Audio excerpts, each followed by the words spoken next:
আজকে দিলীপদাকে নিয়ে তার নাতি সায়ন্তন চক্রবর্তী কথা বলবেন, আমরা তার কথা শুনব। দাদা নাতি Sayantan. Hello? Can everyone hear me? At the back? Yeah. No? Okay. Okay. Okay. I'd like to begin by thanking everyone here for being very special to Gene. That's what we lovingly call him at home. And celebrating this wonderful milestone with him.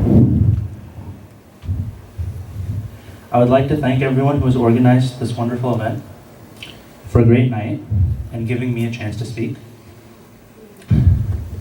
Unlike other people who have sung songs, some will recite poetry, I'm not quite as talented as them. So I'm just going to give a little bit of a long speech. Some may argue that speaking is not much of a talent, but if you've heard my grandfather speak, I think I could argue against that. I'd originally thought to keep my speech short and sweet, just like my grandmother, but realizing that the speech isn't for her, I kept it long and complex, just like my grandfather. The world has changed a lot since 1937, the year my grandfather was born. When Jin was born, India was still under the British Raj and a decade away from independence. Hitler and the Nazi Party were still in power in Germany and 2 years away from invading Poland and starting the Second World War. There were no nuclear weapons then. The Manhattan Project would not start for another 2 years, and they would show up with a bang, pun intended, in 1945. The space race between America and the Soviet Union that took man to the stars and off the planet we so lovingly called home for such a long time was still 2 decades away from its inception. In fact, the year Neil Armstrong took one small step for man and one giant leap for mankind, 1969, was a very special year for Jin because he had his first child, my mother.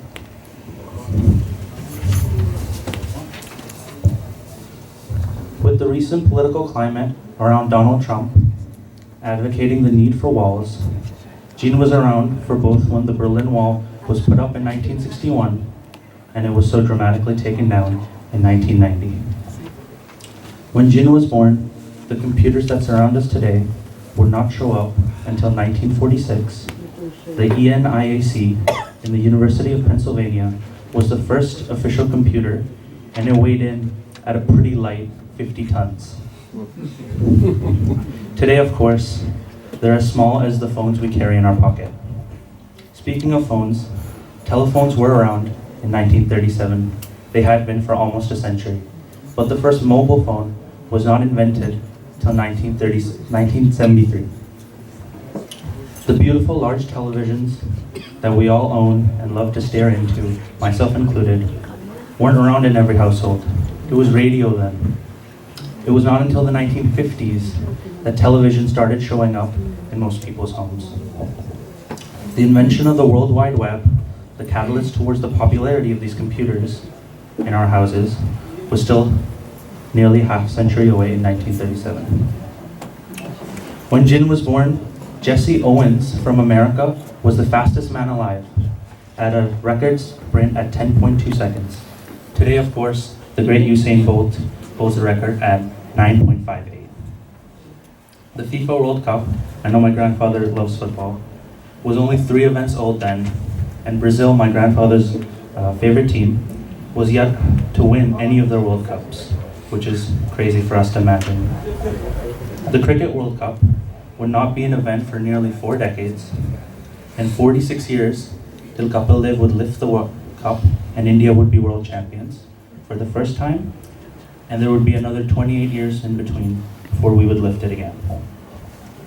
At that time, Sir Donald Bradman was still playing cricket, and he held the record for most international centuries at 29. Today, one of my and my grandfather's favorite players, Sachin Tendulkar, holds the record with 100 international centuries. So I've said all this because I want you to get a feeling of how much life has changed in 80 years. Perhaps no period of 80 years has seen this much change. But of course, today I would also like to talk about Jean. And despite him witnessing so much change, the 13 years that I've lived with him here in Canada, the truth is, he hasn't changed at all. Having always lived in the opposite room to Jean, I can guarantee that just like 13 years ago, he still wakes up somewhere between 4 and 5 and starts doing these weird, loud breathing exercises that effectively ruins my important beauty sleep, and you can clearly see the impact. Starting from about 9 in the morning to right about 7 or 8 at night, if you'd like to speak to Jean in our house, it would be best if you get an appointment with him, because he's always on the phone or lost in his books the entire time. Whenever we bring our bi-weekly order of Chinese takeout, Jean is first to ask what he can't eat, because of course he has an allergy of shrimp, and then proceeds to take almost half of the chicken fried rice all for himself. Nothing else though, but that's his favorite. He loves to sit while watching movies with us and tries to find actors that have some sort of resemblance to our family members. At times, they're ridiculously wrong assessments, often leading to my grandmother shaking her head and saying, "Chinta ekdom matha kharab." When I watch soccer games or even play my FIFA video games, often my grandfather comes to me and the first question he asks, "Is Messi playing?" The answer to which, when positive, has him rush, grab his glasses, sit glued to the seat, and watch his favorite soccer player while he weaves magic with his left foot. Often he would come to me and ask, in wee hours in the morning, if India's batting. Then we'd switch on the laptop, he'd sit down, and we'd watch the entire innings. I still remember when Jean and I watched the entirety of Sachin Tendulkar's last innings in 2013, over 2 days, where he made 74 runs. While watching cricket, once India loses 2 wickets, Jean and I would both say, "Bring Dhoni in," as if the team management could hear our wise words and change the batting order. Dhoni remains one of Jean's favorite players, and I must say it's a good choice. Since he arrived in Canada, Jean used to walk me to school every day, when I was still in elementary school, of course. And today, he does the same with my sister, taking her to her bus stop, just the same. Since I've gotten my driver's license, I often chauffeur Jean to various places he needs to go. Regardless if the trip is 5 minutes or 50, he never forgets to say thank you as he exits the vehicle, and then it becomes a little hard to stay mad at him.